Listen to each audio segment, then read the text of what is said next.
Ya tenemos el contacto con el abogado Augusto Verduga, candidato al Consejo de Participación Ciudadana y Control Social. Abogado, buenos días. Omar Jaén te saluda. Estoy con Noris Arroyave Hernández. ¿Cómo has estado, Augusto? ¿Qué tal, Omar? Siempre un gusto estar acá en este espacio. Gracias por la invitación. Un saludo para ti y para Noris.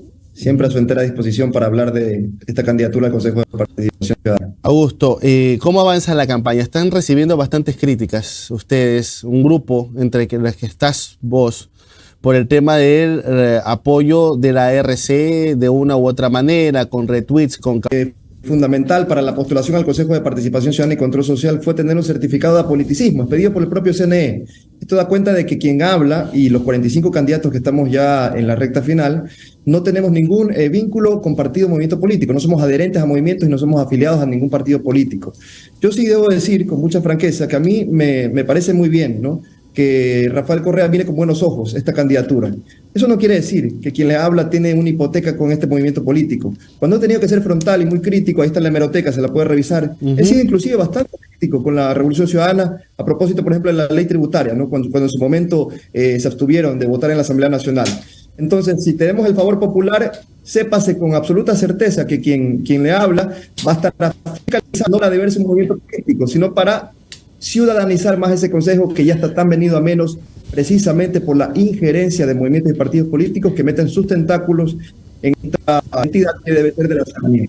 Ahora, pero si recuerdas cómo fue en el 2019 la elección, ¿no?, que llegó un grupo de candidatos y que fueron fumigados casi al instante a través del TCE, a través de la Asamblea. ¿No temes que este tema de la campaña como tal les pueda perjudicar una vez y si es que llegan a asumir el cargo?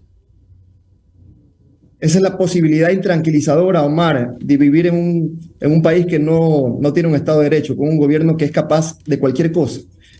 Y asumimos ese riesgo, ¿no? Creo que la pelea es peleando. Tenemos un gobierno que cercó, por Dios santo, con policías nacionales, el edificio del Consejo de Participación para que un señor autoproclamado como presidente del organismo siga sesionando, incluso posesionando autoridades de control, como por ejemplo el superintendente de bancos. Esta posibilidad es latente, siempre es real, pero nosotros no nos podemos quedar de los brazos cruzados. Tenemos que seguir arremangándonos la camisa, ¿no?, mojarnos el poncho y seguir en esta batalla. Nos asiste la razón, y esa es nuestra mayor convicción, nuestro mayor poder es que nos asiste la verdad y la razón. Y tenemos todas las credenciales, la preparación y las ganas para poder finalmente ciudadanizar ese Consejo de Participación tan venido a menos. Ya, Augusto, no es por desmerecer lo que dices, pero el mismo discurso que me acabas de dar en estos momentos me lo ha dicho por lo menos 10 candidatos a consejeros que hemos tenido en las últimas semanas. Ciudadanizar el organismo, participación, incluirlos. Caramba, ¿cómo bajar de la retórica a la realidad? ¿Cómo aterrizar ese discurso en hechos? Porque ya la gente... Mira, yo no culpo a la gente que desconozca el organismo y hasta que le caiga mal el organismo. Porque realmente no ha sentido que ha tenido un rol importante en las veedurías, en el control ciudadano. ¿Cómo pasar del discurso al hecho? No hay nada más radical que pueda hacer un consejero de participación, Omar, Noris, que hacer cumplir lo que ya establece la norma. El problema es que no se la conoce. Yo creo que ni siquiera los propios consejeros conocen la norma. Hay, por ejemplo, un reglamento de veedurías ciudadanas, hace parte del ordenamiento jurídico vigente. Es un trámite absolutamente engorroso. ¿Sabías tú que, por ejemplo, para conformar una veeduría ciudadana hay que tener una serie de requisitos, llenarlos de formularios? Luego, cuando se conforma la veeduría y se emiten estos informes, primero tienen que pasar a una subcoordinación general de control social. Luego pasan un informe a la subcoordinación general jurídica, 2 informes. Luego pasa a la Secretaría General del Consejo, luego de lo cual pasa al Pleno del Consejo de Participación. Se entiende que si uno es veedor de un proceso de verificación, de fiscalización de una obra pública, de un servicio público que no está funcionando, y tienes la credencial de veedor, ¿para qué tienes que someter a estos veedores a este trámite engorroso, largo y tortuoso de estos informes, ¿no? Yo voy a proponer, esto no requiere una enmienda a la Constitución ni una reforma legal, una reforma a la reglamentación interna para que el procedimiento de las veedurías, cuando llegue al Pleno del Consejo de Participación, sea mucho más célere, más rápido y más transparente. No hay nada más radical que podamos hacer que hacer cumplir, valga la redundancia, lo que establece ya la ley orgánica de la materia y la Constitución. Así se trabaja a través del Consejo de Participación. Y obviamente, Omar, Noris, hay que ejercitar la pedagogía. El gran problema es que la gente no conoce estos mecanismos de participación, estas herramientas. El Consejo de Participación no debería sesionar solo en Quito. Pues, ¿para cuándo un consejo que queme suela, que sesione el pleno en los distintos sectores más olvidados de este país? Claro. Taruá, en Yaguachi, en Cañar, etcétera, en cada rincón de este país, para que la gente sienta de una vez y para siempre que el Consejo no son 4 burócratas que se reparten autoridades de control en Quito, sino que está palpando, tomando el pulso las necesidades más básicas del pueblo ecuatoriano. Claro. Ahora, Augusto, ¿qué pasa en el caso de que gane el sí? En ese hipotético caso, no consentido obviamente, quedarían estas otras atribuciones que tienen que ver con el control social y la participación. Por ejemplo, las veedurías ciudadanas, los observatorios ciudadanos, los ejercicios, la fiscalización de las rendiciones de cuentas a la que están obligados todos los organismos del sector público, la lucha contra la corrupción. Por ejemplo, me parece que algo fundamental y muy sencillo de realizar es que los informes de las veedurías y los observatorios luego generen audiencias públicas en el Consejo de Participación para que se den estos ejercicios de rendiciones de cuentas. ¿Para cuándo una audiencia pública, por ejemplo, con un alcalde que ha prestado oídos sordos, no a un clamor de la ciudadanía, que tenga una audiencia pública en el Pleno del Consejo y que esto pueda ser visibilizado incluso a través de medios de comunicación para trabajar finalmente que estas herramientas no sean letra muerta? Las audiencias públicas, otro mecanismo vibrante, ¿no?, de participación ciudadana y de control social. Todo esto, insisto, ahora mismo es letra muerta. Consejeros de participación han ponderado solo la nominación de autoridades, descuidando esta otra pata no conocida del Consejo que tiene que ver con el empoderamiento ciudadano y el control social. Abogado, buenos días. Noris Arroyave le saluda. Abogado, ¿no cree que este video que se hizo viral en redes sociales desafía la normativa que está vigente, en la que dicen que no tienen que tener ninguna relación? Más allá de que, y lo escuchaba en la respuesta que le dio Omar, más allá de que yo no estoy inscrito, adherido de forma permanente a ningún movimiento político, pero esta relación muy subliminal que sí se entiende, ¿no cree que desafía la normativa y que de alguna u otra forma también ya de entrada deja entrever que hay una afinidad clara a un movimiento político? Insisto, la normativa no nos dice, oiga, usted tiene que venderle colores celeste, rojo, amarillo o azul. Nosotros hemos leído todas las reglamentaciones pedidas para ese efecto. El CNE ha dicho, inclusive cuando grabamos el spot publicitario, no pueden ustedes venir con camiseta verde. Fue la única restricción. Entonces nosotros hemos utilizado los colores que queremos. Entonces, si me pregunta por el color, estaría bueno, Noris, que a los candidatos al Consejo no se nos valore en función del color o de un spot publicitario. Se nos valore sobre la base de las propuestas que tenemos en mente para impulsar el trabajo de ese consejo. Estaría bueno. Completamente de acuerdo con usted, que sea propuesta. Completamente de acuerdo con usted que sea propuesta, pero sí, pero a ver, abogado, usted sabe que una cosa es lo legal y otra cosa también es un poco lo legítimo y ya en el quehacer diario, porque recuerdo que muchas veces lo he entrevistado y ha sido claro con eso. Y parecería, y se lo pregunto con muchísimo respeto, que todos los que salen en el video son grandes amigos que se pusieron de acuerdo para ir a inscribirse al Consejo de Participación Ciudadana y tener un cuerpo colegiado fuerte y potente, avalado por un movimiento político. De ninguna manera, quienes nos conocemos sí somos amigos. Yo los conozco de la profesión, somos 4 abogados, ¿no? Estamos haciendo equipo, somos 7 patriotas. Evidentemente comprendemos que para hacer grandes cosas dentro de ese consejo y finalmente transformarlo desde dentro, se requiere pues un cuerpo colegiado mayoría. De nada servirá que llegue el día de mañana Augusto Verduga con estas propuestas maravillosas para el Consejo de Participación y no tenga otras personas que estén en sintonía con estas propuestas. Es lógico, entonces, que uno, antes de ser elegido como consejero, tenga afinidades con ciertos otros candidatos que estén dialogando precisamente con estas propuestas y que sepan que estas son las propuestas que van a impulsar el trabajo de ese consejo. No hay ningún problema con eso. Insisto, si es por el tema del color o por la afinidad, porque me da retweets en mi cuenta de Twitter, Rafael Correa, entonces se debe al partido político. Yo no tengo ningún problema y me siento orgulloso de sostener que miro con buenos ojos que la mayor fuerza política de este país, ¿sí?, le interese una candidatura como la de Augusto Verduga. Eso, insisto, Noris, no significa que quien le habla tiene una hipoteca con un movimiento político. Okay. Sería bueno la valoración que se haga sea sobre la base de las propuestas y diría algo más.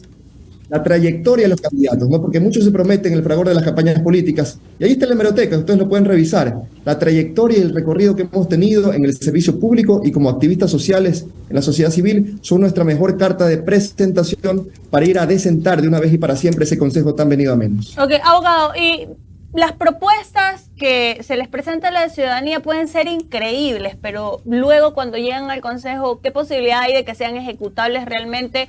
Y lo pregunto por un tema de presupuesto, incluso por un tema de puedo tener la propuesta, pero si todos votan en contra, no pasa. ¿Cómo debería funcionar?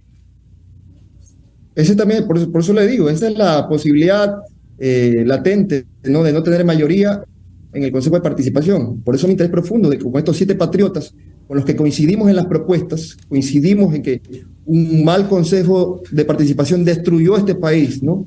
Recordemos la época de Julio César Trujillo, cómo repartió mansalva autoridades de control. Y lo que están haciendo ahora, ¿no? Sin ningún empacho, ¿no? Ciudadanos censurados por la Asamblea Nacional que están también siendo funcionales al discurso de Guillermo Lasso y tienen puertas giratorias con Carondelet. Nosotros vamos ahí para desentarlo y para hacer cumplir lo que establece la norma. Y evidentemente existe un intento deliberado de hacerlo fracasar al Consejo porque le han recortado el presupuesto. Nosotros tenemos que ver la forma de obtener financiamiento que no necesariamente venga del gobierno central. Podemos incluso pensar en otro tipo de financiamiento, incluso internacional. Me estoy hablando en voz alta, ¿no? La Unión Europea, ¿no? Podría inclusive tener, digamos, cierto interés de poder profundizar con recursos estos procesos vibrantes de democracia participativa en el Ecuador. Habrá que ver la forma, ¿no? De obtener recursos. Augusto, cambiando un poco de tema, aunque todo está vinculado en este país, somos un multiverso aquí. Hace, creo, 2 semanas tuviste un debate con Karen Sicher con respecto a la consulta popular. Para los correístas tú arrasaste, para los gobiernistas ella te arrasó. Más allá de eso, ¿qué evaluación te dejó ese debate? Y podríamos hablar quizás, ¿por qué no? ¿Por qué no? Más allá de lo antipático que puede ser el gobierno o de las carencias que tiene, ¿por qué el no en la consulta popular?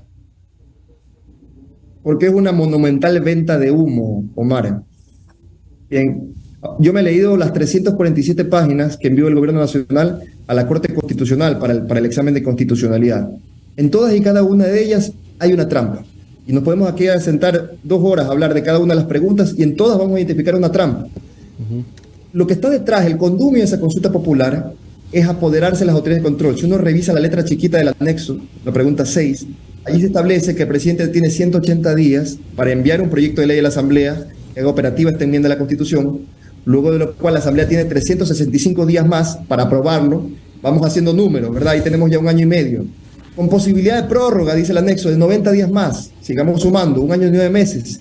Y en el mientras tanto, durante todo ese periodo, las actuales autoridades de control, entiéndase bien, la de señora Salazar en la Fiscalía, el señor Río Frío, que es el subrogante del subrogante, la Contraloría, alfiles de Guillermo Lasso, se prorrogarán en sus funciones durante todo este tiempo. El propio CNE prorrogará sus funciones, que vaya a llevar adelante los comicios del próximo mes. Prorrogarán sus funciones funcional, por supuesto, al gobierno nacional. Y entonces es la permanencia de lo transitorio, ¿verdad? La permanencia del trujillato, porque tenemos autoridades que vienen desde el trujillato, inclusive el Defensor Público General, por ejemplo, lleva 4 años en el cargo, y ha pasado por un concurso de posición y méritos. Ese es el condumio de la pregunta. No podemos darnos 2 veces contra la misma piedra. Ya pasamos otros atrás, con la consulta de Moreno, que fue aplaudida por Lasso. 4 años más tarde podemos hacer el diagnóstico, ¿verdad? La evaluación. No somos un mejor país, no hay más seguridad, más empleo, más dignidad en este país. Y entonces, no comer cuento y aprender a tomar nota de los errores. Esta también es la posibilidad tranquilizadora de la democracia. Pero la mayoría Augusto, el caballo de batalla del gobierno es la pregunta 1. Dice, ¿quién en su sano juicio, China, por favor, ojo, quién en su sano juicio va a estar en contra de extraditar a narcotraficantes? Ese es el caballo de batalla, y tú lo sabes.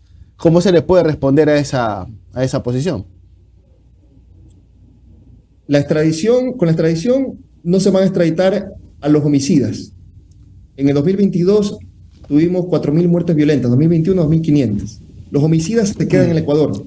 Las personas que vacunan en la tienda del barrio, esas se quedan en el Ecuador. Personas que cuartizan en las cárceles de este país, esas se quedan en el Ecuador. nos hablan de efectos inmediatos. No nos dicen, primero, que Estados Unidos ya ha tenido un pronunciamiento a este respecto que dice que si se enmienda la Constitución del Ecuador, se requiere la suscripción de un tratado internacional para que opere la extradición entre estos dos estados. Digo Estados Unidos porque el gobierno siempre piensa en el paraíso carcelario de Estados Unidos, ¿no? Podría bien solicitar la extradición a Guatemala, El Salvador, Honduras. En todo caso, solo para que tú te hagas una idea de lo que tarda la suscripción de un tratado internacional, el último que suscribió el Estado ecuatoriano fue con Italia, un tratado de extradición con Italia, fue en el 2015. Para que se publique en el registro oficial pasaron 6 años, recién se publicó en el 2022. Primero miraremos girar la Virgen del Panecillo, que es un ecuatoriano, un nacional extraditado a Estados Unidos. Y entonces no comamos cuento. El problema de la inseguridad tiene que ver con que el gobierno no implementa pues, políticas públicas adecuadas. En el año 2022, del presupuesto asignado a seguridad interna, solo ejecutaron el 44%. No lo digo yo, ahí está, en la página del Ministerio de Finanzas, ¿no? El plan anual de inversiones. Menos de la mitad del presupuesto asignado se lo ejecutó. Por Dios santo, entonces, ¿de qué estamos hablando? Y nos dicen que con la extradición vamos a fomentarlo, vamos a tener días más seguros, vamos a luchar contra estas bandas del narcotráfico, ¿no? El SNAI, función ejecutiva, es el que tramita estas prelibertades. Un beneficio penitenciario por una gestión del SNAI. Y luego nos dicen, por esto necesitamos la extradición. Mira, si fuera, ¿cuánto termino, Omar? Perdóname la extensión. Si fuera por el asunto del combate contra este crimen organizado, está fácil para un narcotraficante que está privado de su libertad enterarse de que le van a seguir un proceso de extradición. El día de mañana presenta un habeas corpus con un juez corrupto que lo soborna y en 24 horas ya está libre. Si el problema entonces es la función judicial, hay que atacar la corrupción de la función judicial. Las propuestas demagógicas sirven para barrer bajo la alfombra y no atacar los problemas estructurales. Esta es una gran propuesta demagógica que evidentemente conecta con el miedo de la ciudadanía, pero que no se hace cargo del problema real. Entonces ahí vamos a fiscalizar a través del Consejo que se ejecuten, por Dios santo, los presupuestos asignados, sobre todo en lo que tiene que ver con seguridad interna. Tu última intervención, por favor, Augusto, en 1 minuto, tu mensaje antes del 5 de febrero. Compatriotas que nos escuchan a través de este amable medio de comunicación, a votar con esperanza. Basta ya de tanto impostor electoral que nos promete el oro y el morro, y cuando se sientan en los sillones de poder no cumplen ni siquiera de forma marginal con lo que proponen. Yo sé que es difícil pedir esto cuando tenemos a niños que mueren por balas perdidas en este país, cuando no tenemos empleo, cuando tenemos 2 millones de ecuatorianos que padecen hambre en este país, cifras de la FAO. Es difícil pedir optimismo, pero no podemos renunciar a ese poder que ejercemos a través del voto. Castiguemos en las urnas a los impostores electorales y démosle la chance a las personas decentes de este país que colmen los espacios de poder.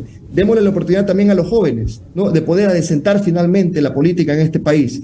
Quien les habla va a estar en la casilla número 5 para el Consejo de Participación Ciudadana y Control Social, papeleta de hombres.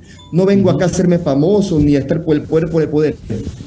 Yo me postulo nada más porque quiero ser útil, solo quiero ser útil al servicio de mi patria, una patria que ya ha sufrido demasiado. Y entonces vamos a lograr estar en ese espacio de poder con el favor popular y finalmente sacar los tentáculos de Carondelet en ese consejo que le pertenece al pueblo ecuatoriano. Perfecto. Listo, hemos tenido a Augusto Verduga, el abogado Augusto Verduga, candidato al Consejo de Participación Ciudadana y Control Social. Gracias, Augusto. Suerte en tu campaña. Cuídate. Muchas gracias, Omar. Un abrazo para los dos. Cuídense. Bueno.